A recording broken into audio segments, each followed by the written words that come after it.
Hello and welcome to Mediumship Matters with me, Hannah Macintyre.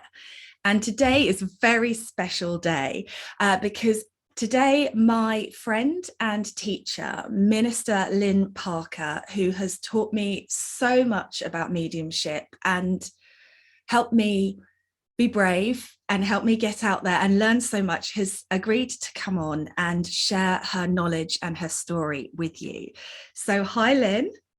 Hi, Hannah. I'm so excited. Tell us a little bit, introduce yourself to the listeners. Who are you and what do you do? Okay, so hello, everybody. I'm a minister of the Spiritualist National Union. I'm also a course organiser and tutor at the Arthur Findlay College in the south part of England, near Stansted. And I have worked, must be getting on towards 30 years now, from when I first started out with mediumship.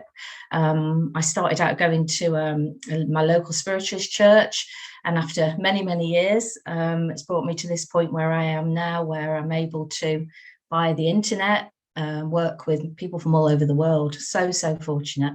And also I still stay very much locally. I go to my local spiritualist churches, taking services, doing demonstrations, and also teaching out and about too. Amazing, amazing. So you said you started from going to your local church. So what drew you to your local church? Were you taken by family? Did you walk in off the street? How did that start? Yeah, well, again, it was a long process, really. It all goes back to when I was little. And I remember Mum and Dad saying to me that we would never sleep. My sister and I would never sleep at night. Well, that's what children do a lot of the time. But it was that I used to see people from the spirit world at night. I didn't know what it was. I didn't come from a spiritualist family as such. And I thought it was normal just to see everybody going through the walls, walking through the walls, waking up in the night and being really surprised seeing somebody standing by the side of the bed. I thought that's what everybody did, Wow. Yeah, it was. And even up until my adult life, I used to see people at night. So I used to see them objectively, like as if they were standing there by the side of the bed. And I used to wake my husband up and say to my husband, he's there, meaning there was a man standing by the side of the bed. Of course, put the light on, nothing was there. So I'd had all of these experiences, and I had a sitting with a medium called Janet Parker, no relation. She was also a tutor at the Arthur Findlay College. And she said to me that I got a natural ability with mediumship. And that's all she said. She didn't say anything else, what I should do about it. So that was the little carrot, wasn't it? That kind of got me into thinking, well, what should I do about this? But it so happened that my godmother, Betsy, and I'll always be very grateful to her, she's now in the spirit world, she used to go to spiritualist churches. So she kind of told me a little bit about spiritualist churches. So I got up the courage to find out where my local one was. And that's the reason I went. And I found that people start going to spiritualist churches for different reasons, start finding out about mediumship for different reasons. And so I went because I'd had experiences. And it was on the first, I think I went to what we call an open circle, which is like a training group, a practice class. And not that you got actually structured training, but people sat there and gave messages if they wanted to. And a complete stranger invited me then to join their home circle, which is quite a traditional way of practicing and developing mediumship. Again, with no structured training, but just all coming together. So that was how it all started, really. And then one thing led to another. And I ended up teaching in the training groups that were running at the church. At that point, I wasn't actually taking church services myself, but I was actually teaching it. So it's been a very interesting pathway coming to this point. Right, so many questions just about that. First of all, Your husband, is he a believer? Is he on the fence? Does he let you get on with it? What's his take on it? He just lets me get on with it. Yeah, I think Same as he's got mine. his own beliefs, but he just lets me get on with it. He's been so good over the years because obviously having children, because not long after I started all of this, I got pregnant. I'd already got 2 children. I got pregnant with twins.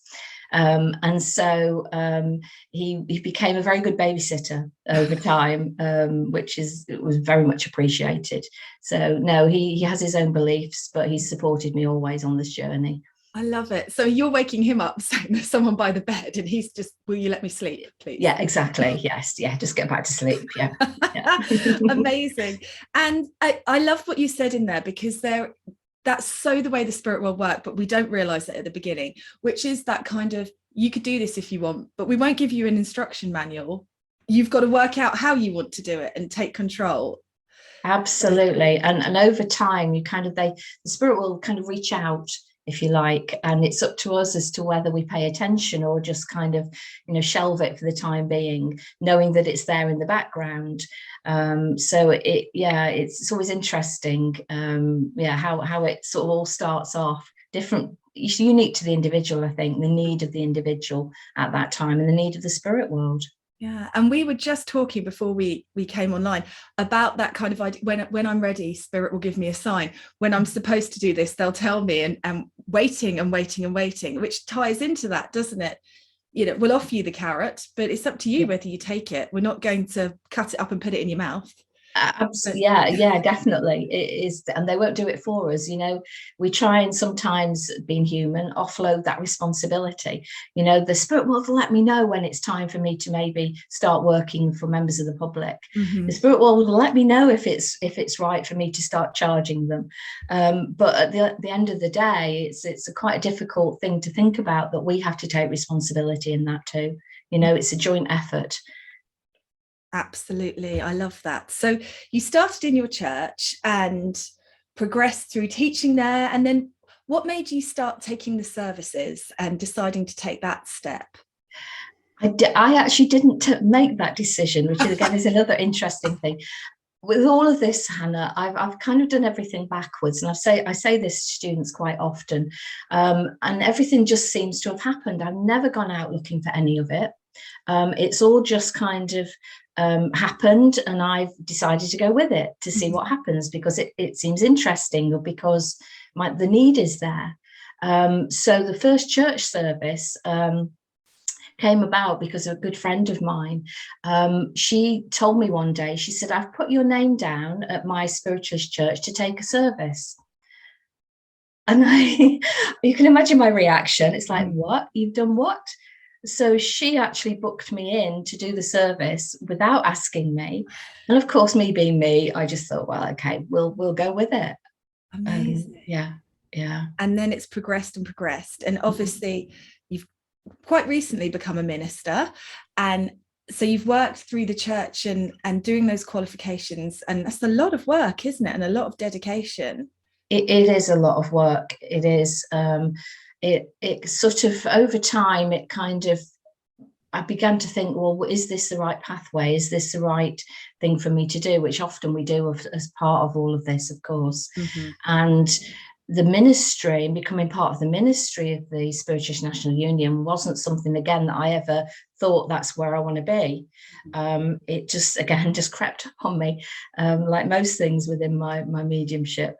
And so I kind of grew into the thought, if you like. So the original reason I went to a spiritualist church was because of my own personal questions. I wanted to find out more.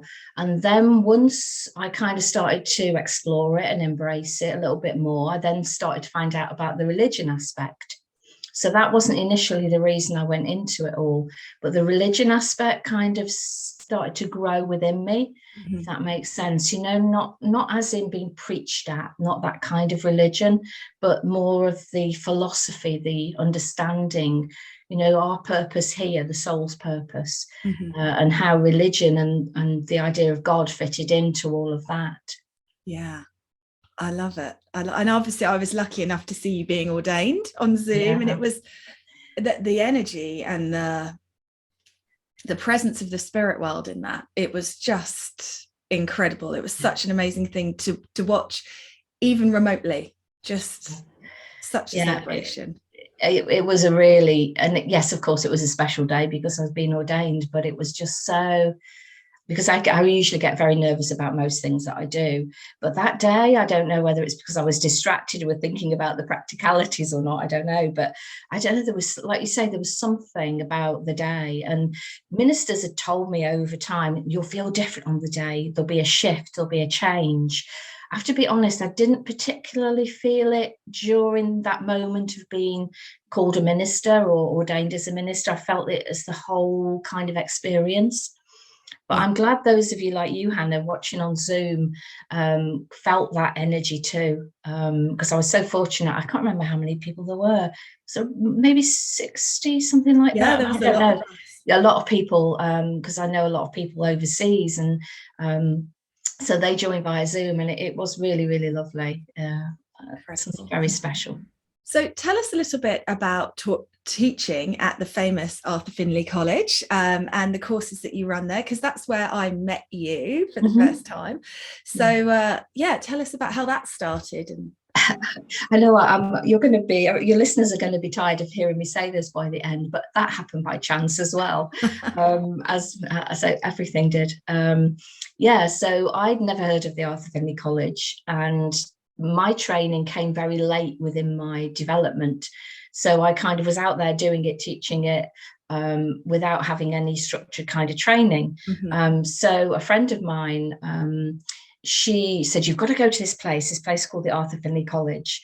And I'm thinking, it's a long way from where I live, because I live in the north part of England, and this is in the southern part. She said, no, you've got to go. And from that moment, I got hooked as a student, as you probably recognise, Hannah. You kind of just, there's something about the place, something about the people, the energy. And so I went on quite a few courses within quite a short space of time, like you do, because you need that college fix, if you like, in a good way. And then realised that they did a weekend called, was then at that time called an Access Weekend. So it was for people interested in teaching at the Arthur Findlay College. And because I was interested in training and more structured training, particularly for my teaching, I thought, I'll go on that weekend. I'll go and see what it's like, as you do. So Minister Judith Seaman was running the weekend. And so we had to do like a mini presentation, and it was quite stressful because you've got to do all this preparation in advance.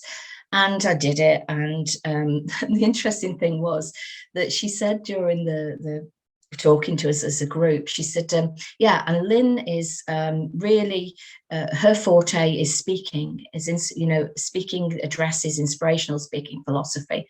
And I sat there thinking, this isn't what I do. I don't do this. This isn't me. Because I used to avoid, like the plague, doing addresses and philosophy, the inspired speaking part of the service. And I used to do the demonstration evenings. No problem, because it was still stressful, but I avoided the philosophy. And for Judith Seaman to say, this is your thing, as it were. And I'm thinking, no way. But over time, it's really interesting. That has become my real passion, which is another reason that growing into my ministry, I love the inspired speaking, the address, the philosophy. So going back to that weekend, she at the end of the weekend said, you should apply to go and become a tutor at the college. That really wasn't in my thinking at all. And she said, there is a long waiting list. You might have to wait for a year, something like that. I thought, well, okay, we'll see what happens. I needed to get my certificate qualification in order to do it. So I thought, it'll give me time to do it. That was in the November. In the February, I was on the tutor training scheme at the college. Amazing.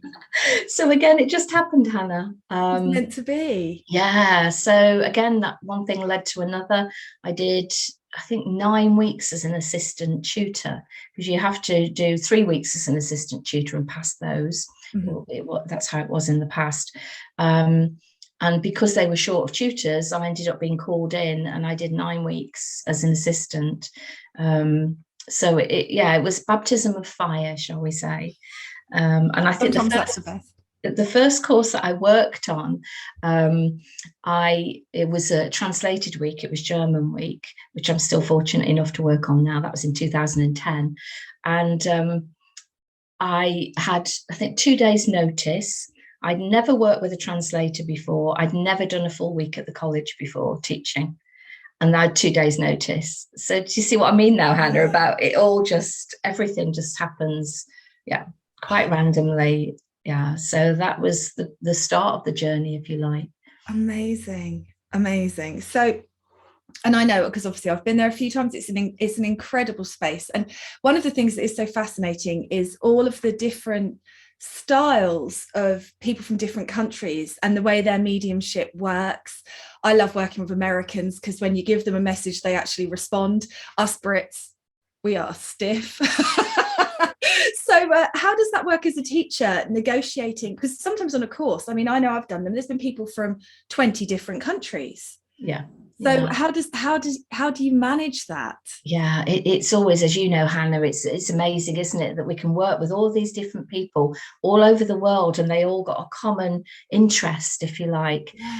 So regardless of background, language, I mean, we have we have students coming whose first language isn't English, and to come and be able to explore mediumship in a language that's not their first language is just amazing. So I think because they've got that, hopefully that common interest, we can sort of tap into that from the beginning of a course, the beginning of a week. And for me personally, I only ever speak from my personal experience, is that it's about setting the tone, if you like, for the week on a course, to make sure that we're all coming from a similar direction with the way we approach it. So we're supportive of each other, we're kind to each other. And I think that's really important in setting that, the tone, potentially, regardless of background, that we're all here to support each other. And I think, again, personally, sometimes that gets a little bit forgotten in the scheme of things. Yeah, it does. Yeah. And sometimes you need those lessons. I've had some ouchies and some lovely, kind moments too. So I think that is always the journey. But I can remember me and my friend Sue, when we came to Spirit of Summer, and her car didn't have any air conditioning, and we'd driven for 90 minutes on the, it was really hot, and we'd arrived like, oh, it's so traumatic. And then there were people that had come from Africa and we were, oh, okay. Yeah. Amazing. It's such an amazing place. So here's a hard question for you. What's your favorite part of your work? Obviously, you've said you like doing the philosophy. What bit lights you up? Yeah, I get asked this every so often, and I still haven't come to one definitive answer. That's the weird thing, because I just have a passion for all of this, Hannah, like you do. We've got that kind of drive, that passion within us, both you and I. And I love all parts of it. I particularly enjoy seeing people taking that first step within their mediumship. When you get them to recognize that, yes, there is somebody there from the spirit world. It's not their imagination. They're not, going crazy. And I love it when they start to blossom. They that lovely, in a wonderful way, naive innocence of getting their first contact. And I just love supporting students with that. So yes, the speaking is important, but I think, just being very down to earth and supporting those that are starting out on that journey. Yeah. And as I was saying to you before we came live, you were instrumental for me in that, in one question that I raised my hand and asked at the college, which was, how do you get rid of the fear? How does it go? And you saying, oh, wow, I've still got it. And to you, that was probably, just, you won't even remember it. But to me, it was such an amazing moment of seeing somebody. I know you say we shouldn't put you on a pedestal, but on the pedestal of teaching at Arthur Findlay College, take it. And seeing you just being so willing to admit that it is difficult was so transformational for me. It made such a difference to my whole journey, because I stopped waiting for it to go. So you definitely help people with that. It's a hard one, Hannah, and like you say, when you reminded me of that, I'm thinking, oh my goodness, Often I will say to students, you all know the power of words, but sometimes we don't even recognize the power of the words in a good way. But it is true that I think a lot of people go into this thinking, okay, when I'm there, when I've arrived, whatever that is, then I won't feel nervous anymore. Mm-hmm. But, it's kind of accepting that the nerves are a natural part of you. Mm-hmm. And the more we try and deny something, the more we try and move it out of the way and say, no, I shouldn't be nervous, shouldn't have to, feel like that, the more it happens because we're pushing against it. Yeah. So I think if we can try and accept that this is a natural part of me and use it in order to have that drive and that power when we're working, then it's I talk a lot about perception when I'm teaching, when I'm doing addresses, but it's all about perception, how you see it all. Mm-hmm. Love it. Yeah. And it's still there, hasn't gone anywhere for me. So obviously you've just said you love teaching people at the beginning. What advice would you give somebody who's just starting to make those tentative steps to connect to spirit? I would say to make sure that it's the right time in their life to do it, not to feel pressure because they've had a reading and somebody's told them to do it, or friends have said, oh, you should. It's got to be the right time and it's got to feel right. And I think it's finding the right supported environment in order to do it. And people, you'll make your own mind up as part of the journey as to which tutors you feel a connection with, not because they're necessarily any better at teaching than any others, but because you feel a connection with them. So it's finding the right tutor, the right course, the right training. And, don't forget, you're sensitive people working sensitively. Mm-hmm. So use your intuition. Don't just read what's on the write-up to do with some training. Go with the feeling of it as well. So it's about being kind to yourselves, trying to keep some kind of balance, because naturally what happens is students want to just jump off that top diving board straight in, don't they, Hannah? You found that. Know that well. They just want to jump straight in because they found mediumship, and it's wonderful. But they kind of think, right, okay, I want to be a working medium next week. I want to give up my day job, and they've got to recognize that it's about balance. And it's about working on themselves as part of it. So being prepared to spend time reflecting, self-healing, awareness of how they react in different situations, different exercises, different classes, and what they can learn about themselves. So it isn't just the practical, okay, this is how you get a contact. It's actually everything else that goes with it. And recognizing when you're starting out, it's about that balance between the two. And understanding the energy, when it's the spirit world, when it's your imagination, when it's working psychically. And until you can do that, then I believe, your mediumship won't start to fall into place until you start to recognize the difference with the energy.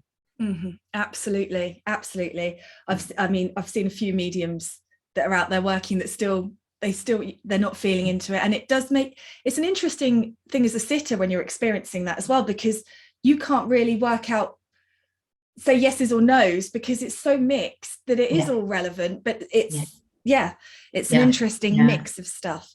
It is, because they often, if they don't know themselves and are not fully aware themselves, you're not doing the spirit world justice, and you're not doing the working psychically experience justice either, because you're moving between the different energies. So it's about taking control, recognizing the difference. And people think, well, if I do that, I just want to let it flow naturally. It'll limit me if I take control. Well, no, it won't. It'll actually make it better because you're taking control. You're understanding the skills more. And in a way, and I know it sounds a strange way of describing it, but working with mediumship, whether it's a psychic faculty or working with the spirit world, is about manipulating energy and understanding energy with a purpose, with an intention behind it. And until you can understand that, then, as I said, you're going to struggle. Mm-hmm. I love that. Thank you. So, what's something about your work that you wish everybody knew, whether they're a developing medium or somebody who just goes to watch mediums work? What do you mean, Hannah, about my work? So if you are looking at sort of, is there anything that you would like to say to people who are coming for a reading, or to who are sitting in the congregation at a church, that you wish that they would understand and know about what it is to be a medium and that experience that you're having? Yeah, I think, again, you'll recognise this, Hannah, that, we're not perfect. We're human. And it is an experiment. Every time we work with the spirit world, it's an experiment. And it's about understanding the need, because as much as people try to keep an open mind, and we would want them to keep an open mind, of course, they still have those expectations. And so I'd like them to sort of think that, we're following the need. The need of the spirit world isn't necessarily the same as the need of the people here. Yes. And that's a hard thing for people to recognize. And so I think that's important to understand that. We as mediums have to go with the need, of course, of the person who's listening here, but also the need of the spirit world. And I think sometimes that potentially can limit people's thinking if they don't understand that. Yeah, absolutely. And it's a hard thing to get your head around, I think. I completely agree with everything you've just said. But then, of course, as I know that 10 years ago, Hannah would have just been like, what? Because it's a hard concept to get your head around. Yeah. So do you have a personal philosophy, a rule that you like to live by in your work?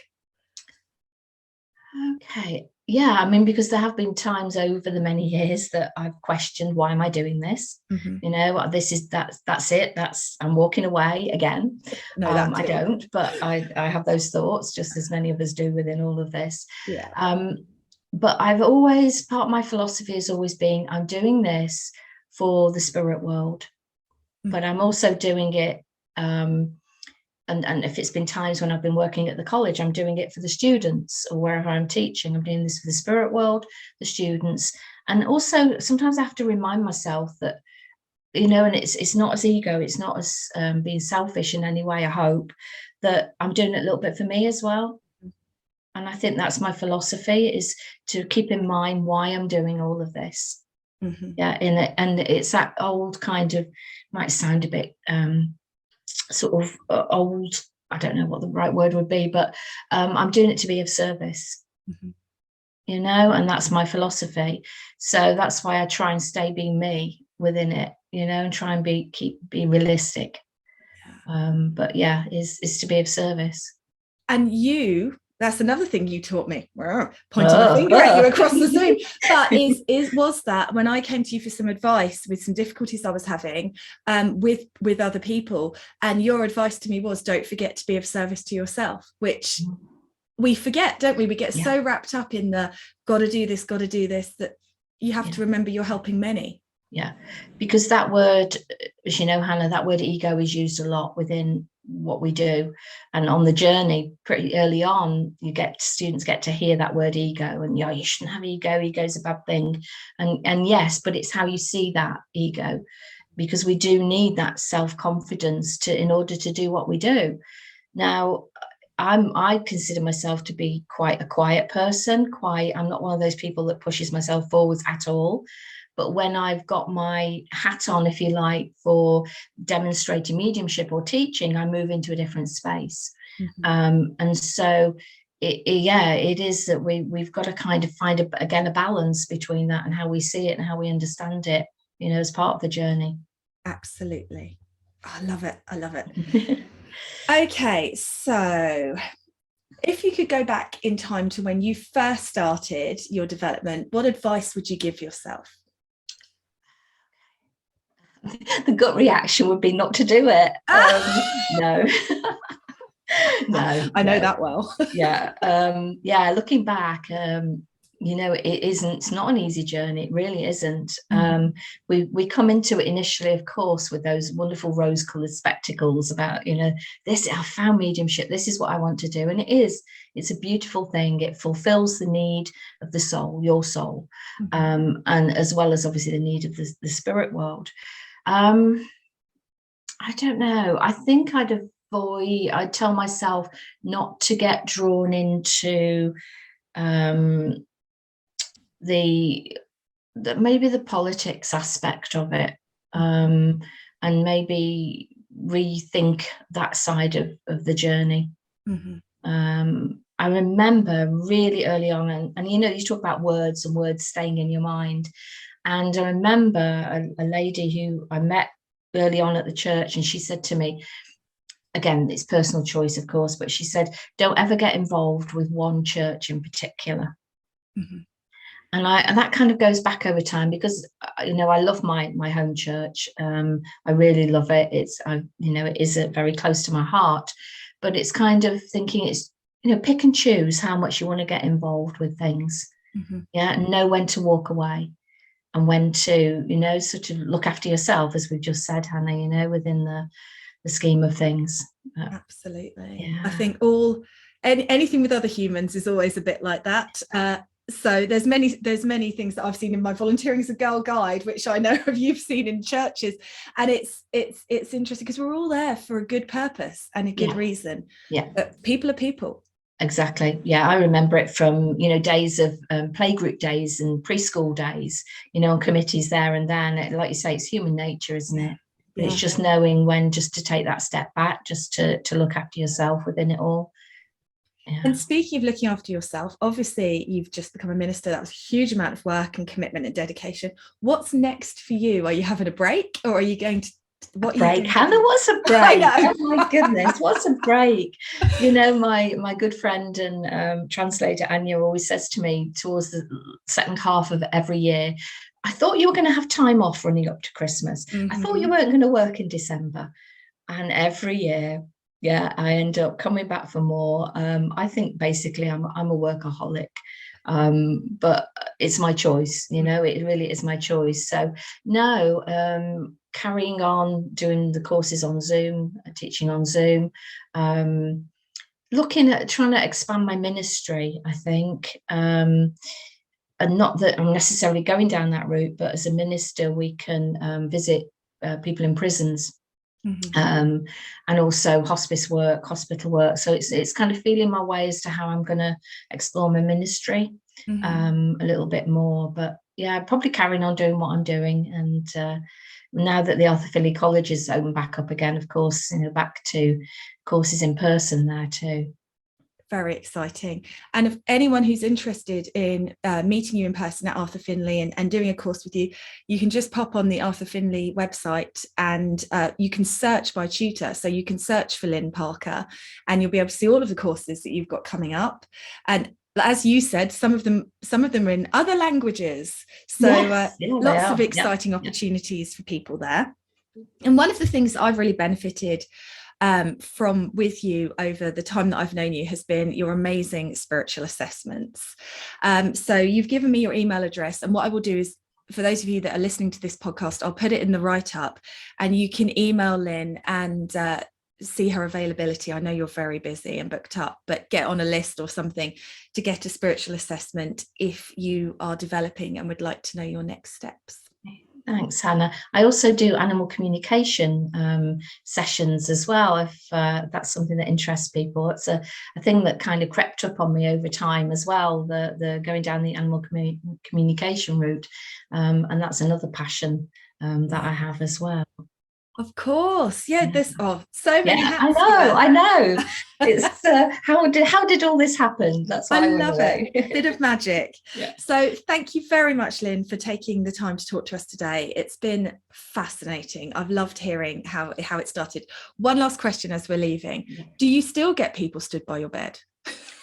Very occasionally, yes. And I sometimes see an old lady that stands by my bed, very occasionally still. And even now, after all these years, I still wake up and I go, oh, my goodness, what was that? Oh, as you do. Not that I'm scared, but because I'm so surprised. And even now, I'm kind of thinking, and afterwards I'm thinking, this is normal. But even in that moment, I still have that same reaction as I did all those years ago. I love it. And who do you think they are? Yeah, I don't know. I think because it's a woman that I see quite often. So my feeling is that she's one of my helpers. Over the years, it's been different people. So I think it's just the spirit world just sort of reaching out and just, just letting me know they're there. And often people have that experience where it's like, I see lots of faces, but it's generally just that connection to that energy. But I think the lady that I sometimes see, she feels more like one of my spirit team, one of my guides. Amazing. Yeah. Thank you. I am done now, honest. Oh, thank you so much. And I look forward to catching up with you again soon. Thanks, Hannah. My pleasure. Bye.